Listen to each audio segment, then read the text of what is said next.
যে উপকমিটি তারা স্বাস্থ্য মন্ত্রণালয়ের সাথে কোলাবোরেশন করে যাচ্ছে এবং তারা আহতদের যে প্রপার ডকুমেন্টেশন সেটার জন্য কাজ করে যাচ্ছে। পাশাপাশি বিভিন্ন হাসপাতালে যে অবৈধ সিন্ডিকেট সেটিকে তারা ভাঙার জন্য কাজ করছে।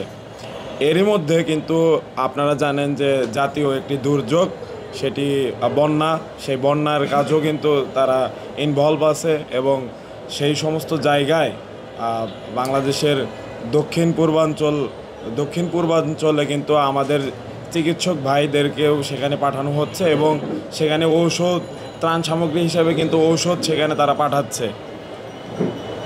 কিন্তু আমাদের এই জাতীয় দুর্যোগের পেছনে কিন্তু একটা আমাদের বিশাল ইতিহাস, সেই ইতিহাসটা লুকিয়ে আছে এবং আমরা কিন্তু হয়তো অনেকেই ভুলে যাচ্ছি হয়তো সেই কথা।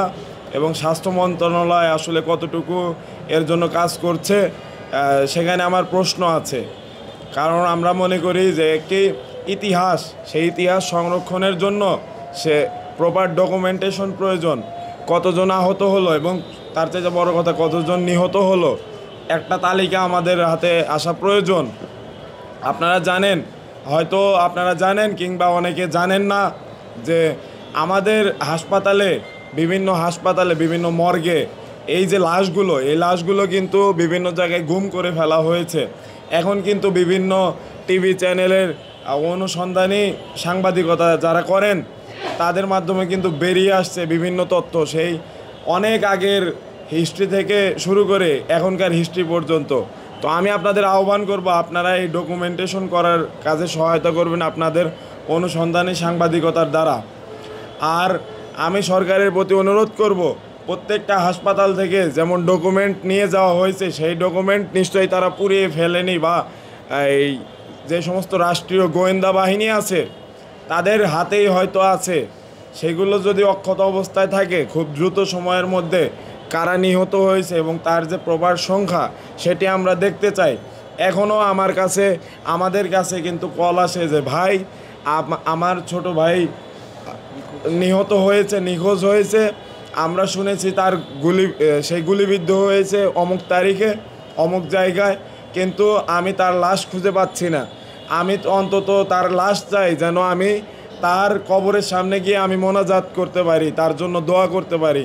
আমাকে সেই অধিকারটুকু দিন। আসলে এই জায়গায় আমরা আটকে যাই, এখানে আসলে আমাদের করার কিছু থাকে না। তাই আমি সরকারের প্রতি অনুরোধ করব, এই সমস্ত পরিবারকে অবশ্যই রাষ্ট্রীয় সম্মানের আওতায় ভুক্ত করতে হবে। তার পাশাপাশি এদের প্রপার ডকুমেন্টেশনটা আগে আমাদের প্রয়োজন, যেন এই ইতিহাস কালের গহ্বরে হারিয়ে না যায়। আরও একটি সত্য কথা যেটি বলা প্রয়োজন, সেটি হলো আমাদের যে এই মেডিকেল টিম, এরা অক্লান্ত কাজ করে যাচ্ছে, কিন্তু ঢাকার বাইরে বিভিন্ন জায়গায় কিন্তু বিভিন্ন হাসপাতালের অনিয়ম, অব্যবস্থাপনা তার কিন্তু আমাদের অভিযোগ আসছে এবং এটা আমাদের স্বীকার করে নেওয়া প্রয়োজন। আমরা কিন্তু শতভাগ যে দূর করা সেটি আসলে সম্ভব হবে আশা করি, কিন্তু এই মুহূর্তে কিন্তু এখনও সমস্যা সংকুল পরিস্থিতির মধ্য দিয়ে আমরা যাচ্ছি। তো আমরা একটু কঠোরভাবেই বলতে চাই, বিভিন্ন হাসপাতাল বা মেডিকেল কলেজের যারা ডিরেক্টর হিসেবে আছেন, আপনারা প্রত্যেকে আপনারা হাসপাতালের যে এই আন্দোলনে আহত যারা ভর্তি আছে তাদের প্রপার ট্রিটমেন্টটা করবেন।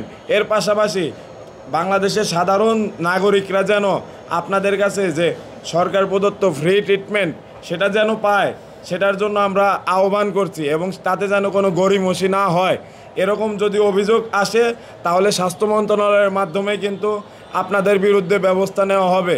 এবং তার নিচেও যারা কর্মচারী আছেন, সেখানেও যদি আপনারা অনিয়ম বা দুর্নীতি হয় সেখানেও কিন্তু ব্যবস্থা নেওয়া হবে। এজন্য আমাদের স্বাস্থ্য মন্ত্রণালয় থেকে একটা নাম্বার দেওয়া হয়েছে, সেখানে কিন্তু 16263 এই নাম্বারে কিন্তু বিভিন্ন স্বাস্থ্য সংক্রান্ত যে সমস্যাগুলো সেগুলো বলা যেতে পারে।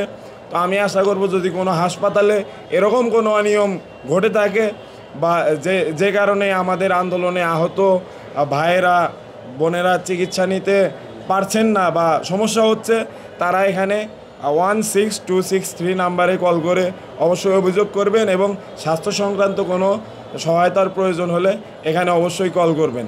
ধন্যবাদ। ওকে, ওর পাশে একটু যেগুলো আছে সেখান থেকে আমাদের যতটুকু রেসপন্স আমরা আশা করছিলাম তার সিকিভাগও আমরা পাচ্ছি না। বিশেষ করে আমি যখন বৈষম্য বিরোধী ছাত্র আন্দোলনের এবং কেন্দ্রীয় উপকমিটির স্বাস্থ্য বিষয়ক কেন্দ্রীয় উপকমিটির আমরা সদস্য হয়ে যখন আমরা প্রাইভেট হসপিটালগুলো ভিজিট করতে যাই, লেভেট ধানমন্ডি শাখায় আমরা যখন ওনাদেরকে বলছি যে বৈষম্য বিরোধী ছাত্র আন্দোলনকে কেন্দ্র করে যত মানুষ আহত হয়েছে এবং আপনাদের এখানে চিকিৎসা নিয়েছে তার একটা লিস্ট আমরা চাই, ওনারা প্রথমতে সে স্পেসিফিক সে সংখ্যাটা অত এই ধানমন্ডি এলাকা কিন্তু ওই সময় খুব হট স্পট ছিল, এখানে প্রচুর গোলাগুলি হয়েছে, প্রচুর মারামারি হয়েছে, কিন্তু তাদের ওখানে যে পরিমাণ আসলেই স্টুডেন্টরা ওখানে চিকিৎসা নিয়েছে কিন্তু সে পরিমাণ তাদের কাছে কোনো ধরনের ডকুমেন্ট নাই। প্রথম যে বিষয়টা। সেকেন্ড যে বিষয়টা, আমরা যখন তাদের কাছ থেকে চাইছি যে আসলে ডকুমেন্টটা কোথায়, তারা প্রথম বলছে যে এটা MIS আপলোড দেওয়া হয়েছে, বাট MIS থেকে আমাদেরকে বলা হয়েছে লেভেট আমাদেরকে কোনোভাবেই কোঅপারেট করছে না। এবং সবচেয়ে যে বিষয়টা গুরুত্বপূর্ণ সেটা হচ্ছে লেভেট কিন্তু একটা টার্সিয়ারি লেভেলের হসপিটাল এবং একটা স্পেশালাইজড একটা হসপিটাল, বিশেষ করে আমাদের বাংলাদেশের প্রেক্ষাপটে তারা একটা যে একদম বেসিক যে প্রাইমারি ট্রিটমেন্টগুলো যেগুলো আমরা ফিল্ড লেভেলে দেখতে পাই, ওই বেসিক ট্রিটমেন্ট দিয়ে তারা আমাদের আহত ভাইদেরকে অন্য কোথাও রেফার করে দিচ্ছে। অর্থাৎ তারা মানে কোনোভাবেই ভর্তি দেওয়া এবং স্পেশাল যে ট্রিটমেন্টটা সেটা তারা প্রথমে দিতে পারে না। আরেকটা যেটা গুরুত্বপূর্ণ বিষয় সেটা হচ্ছে তারা প্রথমে অস্বীকার করছিল, একজন ওখানকার পরিচালক আমাদেরকে অস্বীকার করছিল যে তাদের ওখানে কোনো ধরনের রোগী ভর্তি হয় নাই, বাট পরে তার ঊর্ধ্বতন কর্মকর্তা একজন বলছে যে 2 জন ভর্তি হয়েছে। তো তাদের তথ্যের মধ্যে কিন্তু খুব বড় ধরনের একটা আমরা গোলমাল পাচ্ছি। আমরা আশা করব লেভেটের মতো আরও যে প্রাইভেট হসপিটাল যেগুলো আছে আমরা আশা করছি সেই জায়গা থেকে যে পরিমাণ আমাদেরকে রেসপন্স করা দরকার, যে পরিমাণ তারা আমাদেরকে মেডিকেল সেবা দেওয়া দরকার সেই পরিমাণ আমরা পাচ্ছি না। আমরা অনুরোধ করছি সেই জায়গা থেকে আমাদের যে পরিমাণ আমরা রেসপন্স আশা করছি সেই জায়গাটা আমরা ফিল আপ করতে পারি এবং একই সাথে আহত নিহত কিংবা যে পরিমাণ চিকিৎসা নিয়েছে তার স্পেসিফিক যে সংখ্যাটা সেটা যেন আমরা খুব দ্রুত সময়ের মধ্যে আমাদের স্বাস্থ্য মন্ত্রণালয়ের যে সার্ভারটা আছে সেখানে যেন আমরা খুব দ্রুত সময়ের মধ্যে পাই, সেই ব্যাপারে আমরা প্রাইভেট হসপিটালগুলোর প্রতি একটা বিশেষ অনুরোধ করছি। ধন্যবাদ সবাইকে।